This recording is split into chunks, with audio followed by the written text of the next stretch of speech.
Good evening, everyone. Okay. Am I going to start in Spanish? No. Okay.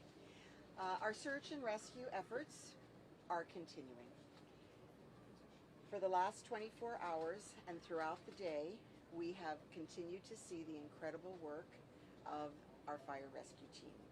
I could not be prouder of the work of these men and women and dogs who are all part of this operation. Their bravery, their selflessness, their total dedication to this mission. These people live to save lives. It's an inspiration to all of us and to people all around the world. Their work getting the fire and the smoke under control was very, very pivotal, and the good weather today were two very positive developments in the search, and they have allowed the search and rescue effort to move forward without some of the previous challenges that we have faced. So we continue to sweep the mound with our canines, using all of the technology available to us and machinery to lift the debris. And as of now, the number of confirmed fatalities remains at 9. And we can now report that we have identified an additional 4 of the victims. We're working to notify those next of kin first, and it is up to them after we'll release to the public and to the media. So the total number of those accounted for is now 134, unaccounted 152. And I want to stress, since the beginning, these numbers have been very, very fluid, and they will continue to be subject to change. That's because we get new information, people turn out were not there at the time, and so on. And so it is very important to keep in mind that these numbers are not final. And we will bring you new information, of course. So today, we did give all of the families an opportunity to privately visit the site. This was something that many of the family members had requested, and so our teams worked to set up something to accommodate them, and I think that it turned out very well, and they were very grateful for the opportunity. And we ask you to continue to pray for all of them, all of the families, during this impossibly difficult time as they're waiting for news, and to continue to pray for our first responders who continue to toil to find loved ones. I also wanted to mention that there are some families with missing loved ones whom our detectives have not been able to reach. So if you do not have a police report open, please go to 9301 Collins Avenue here in Surfside and speak to a detective on site. It is very, very critical that if you are missing a loved one, that you can report it to us. The site is open 24 hours a day. We're taking DNA swabs from everybody at that location, so if relatives come in, we will take DNA swabs, and this will be critically important for our identification. I continue to be overwhelmed with the very generous, moving outpouring of support from local cities, people, and around the country and the world. Those people have continued donating to our Support Surfside Fund. We've now raised over $1.2 million. This is incredible. So please, if you want to help, support surfside.org. Thank you, and God bless to you all. Nuestro esfuerzo de búsqueda y rescate ha continuado las 24 horas del día durante todo el día, gracias al increíble trabajo de nuestros equipos de bomberos, los mejores del mundo. No podría estar más orgullosa del trabajo de estos hombres y mujeres y los perros, y de todos los que forman parte de esta operación. Su valentía, abnegación y dedicación a su misión y a salvar vidas vidas es una inspiración para todos nosotros. Ustedes viven para salvar vidas. Continuamos barriendo los escombros con perros, utilizando toda nuestra tecnología y maquinaria disponible para levantar escombros. En este momento el número de muertes confirmados sigue siendo 9 y podemos informar que hemos identificado 4 víctimas adicionales. Estamos trabajando para identificar a los familiares más cercanos antes de que se publiquen sus nombres al público y a los medios de comunicación. El número total de los contabilizados es ahora 134 y los no contabilizados es 152. Quiero enfatizar, como lo hemos dicho desde el principio, que estos números siguen siendo extremadamente fluidos y seguirán cambiando. Los números van a cambiar. Estamos trabajando para dar la mejor información que tenemos y continuaremos haciéndolo, pero es importante tener en cuenta que los números son fluidos a medida que obtenemos nueva información. Hoy les dimos a todas las familias la oportunidad de visitar el sitio en privado. Esto fue algo que muchos miembros de la familia solicitaron y por eso nuestros equipos trabajarán para satisfacer este deseo mientras continuamos dándoles información y una variedad de servicios. Les pedimos que continúen orando por todas las familias en este momento increíblemente difícil mientras oramos por nuestros socorristas. También quiero mencionar que hay algunas familias con seres queridos desaparecidos con quienes nuestros detectives aún no han podido comunicarse.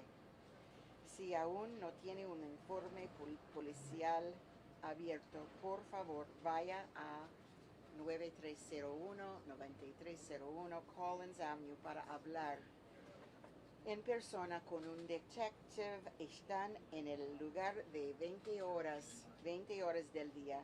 Están tomando también muestras de ADN en persona en este lugar.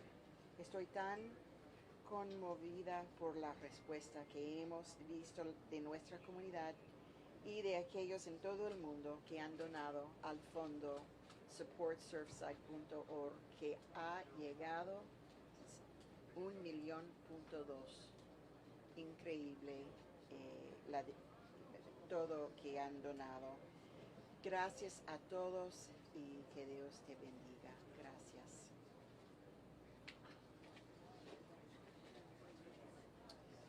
Thank you, Madam Mayor.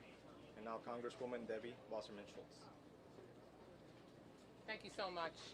First, I want to just say, in my faith tradition, as well as Mayor Levine Cava's, when someone perishes, when someone's life has come to an end, we say, may their memories be for a blessing. And so I think it's important to just acknowledge that we have lost lives in this very tragic situation, and may their memories be for a blessing. I do want to commend Mayor Levine Cava, who really has been the quarterback of this entire local, state, and federal effort. We really have seen a seamless process that has shown no daylight, and Mayor Burkett, the city of Surfside, and his whole team have been dealing with unimaginable, unprecedented crisis, and have really risen to the occasion. And I can tell you, it gives me peace of mind as the member of Congress that represents this part of our community, to know that we're not dealing with any stress or tension here, and that's incredibly helpful. I did have a chance to meet the Administrator Criswell, the FEMA administrator, was down here. I know she was part of this briefing this morning. I had a chance to talk with her. Mayor Levine Cava and I did that together. One of the things I think it's important to stress, we are used to dealing with natural disasters and the aftermath of natural disasters here in South Florida. Obviously, we live in Hurricane Alley, and so, FEMA in our midst is a common occurrence, but what we're talking about here, as I've said before, is an unprecedented tragedy, an unprecedented crisis, and one that isn't comparable really anywhere in the U.S. before for now. And so making sure that we inject and infuse humanity rather than bureaucracy throughout our response is so incredibly critical. And so Administrator Criswell was talking with us today, and really she stressed that it was really important and wonderful for the mayor and other officials here to give the families an opportunity to come closer to that rubble pile and to be able to grieve in their own way, to be able to try to get some solace out of the closeness and the proximity to their loved one, to really hold on to hope, or to perhaps begin to face the enormity of the crisis that we're dealing with here, to see up close the tunnels that have been burrowed by our incredible search and rescue teams. And I had a chance to sit down with the resting teams today while the active teams were on the pile and talk with them. I met and spoke with the Mexican search and rescue team, and they are really, obviously we we all weren't here, but they were very glad to be able to be here, to be able to do everything they could to help. Our teams, which have been nonstop. I met one of the incredible dogs, Lexi, who's been all over that pile, and being able to talk to them and hear the hope that they have, so that I could reassure my constituents that yes, believe them when they still have hope. We obviously have some realism that we're dealing with, but I keep telling them, as long as the experts that we trust are telling me they have hope to find people who might have been able to survive, then we have to make sure that we hold on to that hope. And then lastly, it's another important thing, so that we're infusing humanity throughout this entire process. Is normally when we are dealing with a tragedy, a crisis, a disaster, FEMA, when we're in the aftermath of a hurricane, you're sending your name in on a website, or you're registering, with an 800 number. All the registrations are being done face to face here. That was a decision that was made, early on, so that we could make sure that we are understanding that this tragedy, this crisis happened to people that were just living the normalcy of their lives, and the gut of this community was cut out in an instant. And so recognizing that and making sure that we keep that humanity threaded throughout this process is going to be critical. I will go back to Washington tomorrow. We're in the midst of the appropriations process, making sure that we can have the resources we need and that those continue to flow, thanks to President Biden. Making sure that we coordinate through all three levels of government is going to be critical, and I'm happy to be here as part of the team to do that. Thank you so much.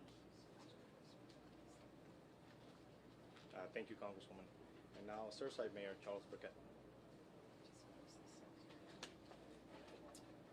I just want to add a few comments to what Mayor Cava said, and she was very comprehensive.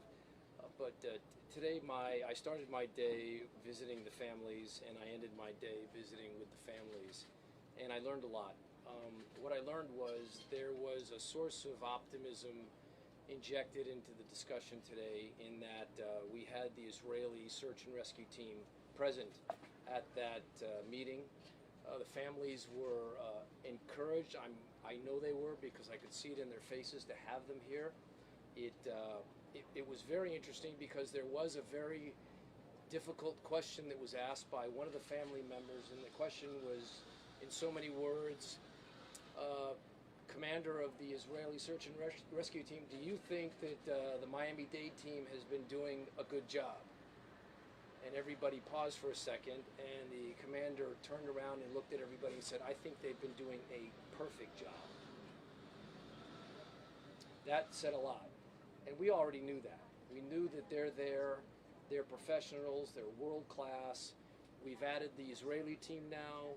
We've added, I think we're going to add the Mexican team. They've been cadenas there. Okay, fantastic. So, that was uplifting. What was also uplifting to me was I had been asked repeatedly if the family members could go and visit, and it was really my hope that would happen, and I was so pleased to learn that Mayor Cava had organized that effort and made that happen for the families, because they need to be close to their loved ones. They need to see what's going on firsthand, because the pain that they're going through, the suffering, the unimaginable sort of desperation to get answers was relieved by that action, and I commend the mayor for that. I also commend Congresswoman Wasserman Schultz, who has been amazing, supportive like you can't believe. Like I've said all along, we don't have a resource problem. We've only had a luck problem.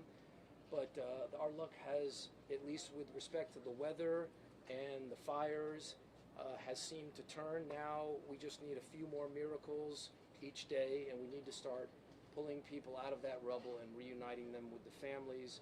And I'm excited, and I'm expectant, and I'm looking forward to that. Thank you. Thank you, Mayor. And now Miami-Dade Commissioner and Vice Chairman Oliver Gilbert. I would just add that today we, the mayor, myself, Commissioner Garcia, Representative Bush, we had a chance to actually meet over on the beach with a group of clergy, just to hold hands and pray. And it was interesting because one of the prayers was the minister. He started off and he said, God doesn't have a gender or race or color. He doesn't know cities or counties or countries. God is love. We can petition God together right now in this place. It was moving because it reminded me that, you know, a lot of times we look at things and we define ourselves by differences. But when tragedy confronts us, we're best defined by how we come together. And so that's what you see right now. You see us how we come together. How we actually figure it out, how we have a federal government that's going to support the state government, the state's going to support the locals, and we have a county mayor and a city mayor and a county commission all trying to figure it out for some families and for a community. When we talk about our first responders and we tell you they're the best in the world, we all knew they were the best in the world. We weren't confused by that. And part of that is they don't see themselves as having jobs. They don't have jobs. They have duty. And so when I'm taking the tour with the fire chief, and he's telling me what they're doing and the peril that their life is in, and what they're doing because they want to give anyone who has an opportunity to be alive, they want them to be alive. That's not a job. It's not a job responsibility. It's a calling and it's a duty. And that's what they're doing, that's what we're doing. And so I appreciate the hard work of everyone here because I understand that a lot of this, when we look back on it, everyone will second guess everything. But the men and women who are out there in that pile right now, placing themselves at risk, they're doing it as a matter of duty. They're doing it for families who need to be reunited or who need closure. And they're doing it. So I appreciate them and thank you all. Thank you, Vice Chairman, for those beautiful words. And from the Miami-Dade Police Department, Chief Ed Caniva, which will be addressing traffic. Hello, everyone. So we're well aware of the traffic concerns in the area. Our traffic plan has been posted in social media and has been shared with our public safety partners, and specifically those public safety partners within zip code 33154. Currently, what is closed is from 83 Street to 96th Street, Collins Avenue, and Harding Avenue. We are reassessing traffic on a daily basis, and let me rest assured to the citizens of zip code 33154 that you are being allowed access to your residences and your businesses. So that's not going to be an issue. Our ultimate goal is to reassess and open Harding Avenue as quickly as possible. In Spanish, el plan de tráfico del Departamento de la Policía fue compartido, está puesto en social media y también está compartido con los departamentos de la policía del área code, específicamente 33154, que queremos asegurarle a los residentes que viven en ese zip code que le estamos dando acceso a sus casas y sus negocios. Estamos evaluando el tráfico constantemente y el goal de nosotros es abrir Harding lo más pronto posible. Muchas gracias. Thank you, Chief. And we're going to be opening it up for questions now. Please raise your hand and go ahead, sir. Right here, please address the person. Kevin Heswick, WSB. For Mayor Birkin, can you confirm some reporting, and this is coming from an owner in the South Tower, also citing condo board meeting minutes, that a town official did tell them shortly after that 2018 report that building was safe. Are you aware of that? Can you confirm that? I wasn't there, you know. I was there before, and I came after, but I wasn't there for that. But I'll tell you what we are doing. I've asked our clerk and our city attorney and our city manager to dig out every piece of correspondence related to that building and put it on our website. So that's happening right now, and we're just going to put it out there, let you all see it, and it's going to be what it's going to be. Have you found anything? Can you tell us anything? Listen, I've been out here with the families. I've been out here. I haven't even seen what's been reported. I haven't read any news. I've just been out here supporting the families, and so no, I haven't seen it. But I understand there is some stuff on the website. I was handed a hard copy of the 2018 report, which I did review in my car when I was taking a soda break. But beyond that, I haven't seen much. I understand there's a lot going on with the search and rescue going on here, but what is happening right now within the building department of Surfside? How are they handling this? Well, listen, we have a new building official that's pretty aggressive, and we have a city manager who's also pretty aggressive. And I was pleased to hear. I met today. I had a private meeting with the building inspector or engineer that they had hired to advise the town. Now, this gentleman is the same engineer who was advising when the Pentagon was hit by the airplanes on 9/11. He's the same engineer who was recruited to work on the FIU bridge issue. So he's eminently qualified, and I'm looking forward to working with him and getting to the bottom of that. But all that information will be put out on that website, and I hope I'll get a chance to read it One soon. last follow-up question here. You know, the county has its own DERM, right? But for all building issues here within Surfside, it would go through the town's building department. One of the town's commissioners told me, she goes, this is bigger than Surfside. We don't have the manpower to investigate that. I would say that for some that begs the question, was this building department, did it have all the brain power, all the manpower needed to secure all the buildings in this town? Well, that's a good question, and I think a fair question. And I would say that they've been doing buildings here for 50 years, 60 years, and this is the first problem that we've had, and it's a bad problem, and something went very, very wrong here. And we're going to get to the bottom of it, but as far as I'm concerned, job one is to get those folks out of that pile of rubble and reunite them with their family. But I can assure you that will be job number 3, because job one is get them out, job 2 is support the family, job 3 is find out why it happened. Go ahead. I'm sorry. To clarify, Louis here with Local 10 News. Earlier, you were speaking to the residents of the North and East Tower, asking that they wanted to voluntarily evacuate, and that they would have resources available to be able to do that. Are they also entitled to ask for FEMA assistance? They're not. They kind of fall into this sort of gap between, had the building been condemned, they would have been qualified, but the building was not condemned, and we agreed that the best way forward was to give them the option, because, quite frankly, there are people that are afraid. It's the same building, the same plans, the same floor plan, the same developer, the same almost everything as far as I can see. And quite frankly, if you ask me if I wanted to spend the night in that building, I wouldn't be willing to do that until we went through it. Now, having said that, we did go through that building yesterday with our building official and the gentleman that I just described. And in so many words, I was told at the end of the day that nothing really significant jumped out at them. But, the big but, they said that, that's just a cursory review.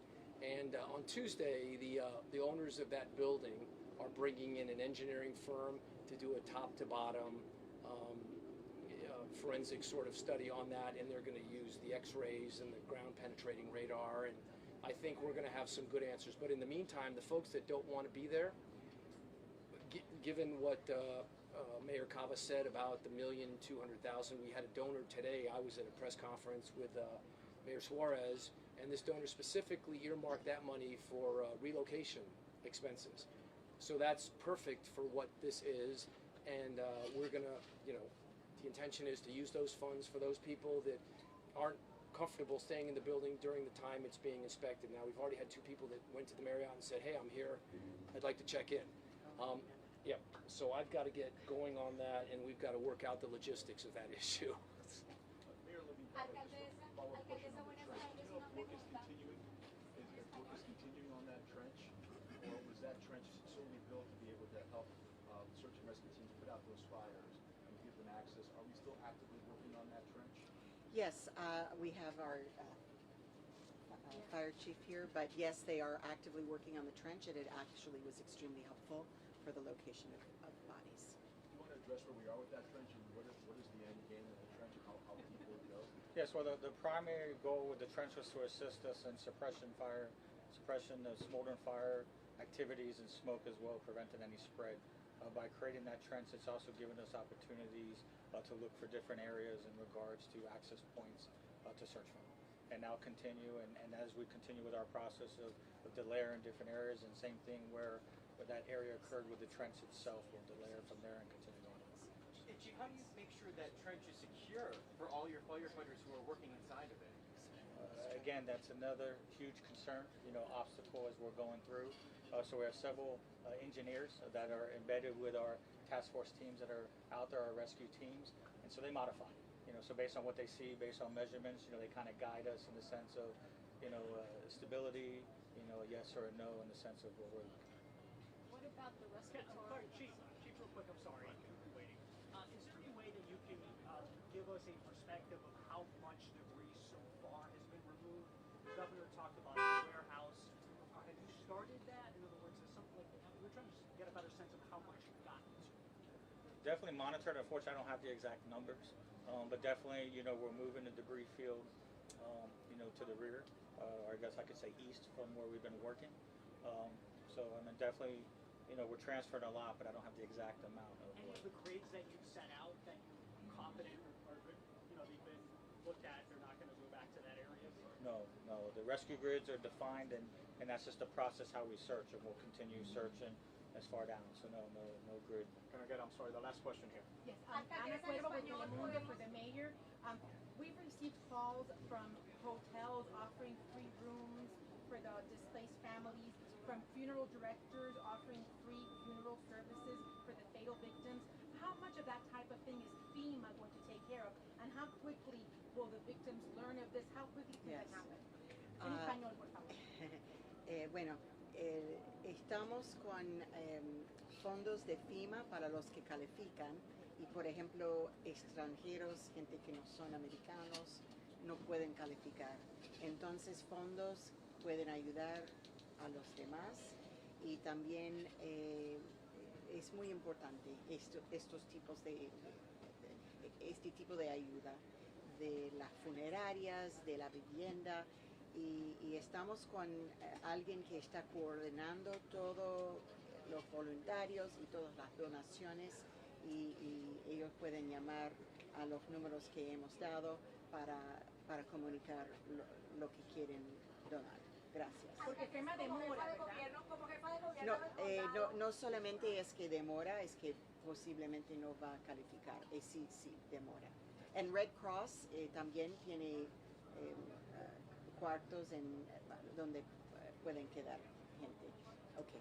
Alcaldesa, como jefa de gobierno en el condado, ¿usted podría considerar la evacuación obligatoria de la Torre Norte? Es una pregunta que tienen muchos residentes que todavía están viviendo en la Torre Norte y acabando de escuchar al alcalde de Surfside. ¿Usted como cabeza del condado Miami-Dade podría ordenar una evacuación obligada en la Torre Norte?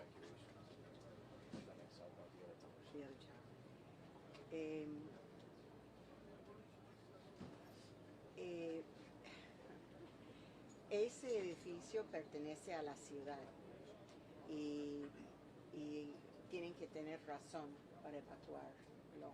Y vamos a esperar a ver de los datos que reciben de los estudios que están haciendo. And now for Creole translation, Evan Morrison.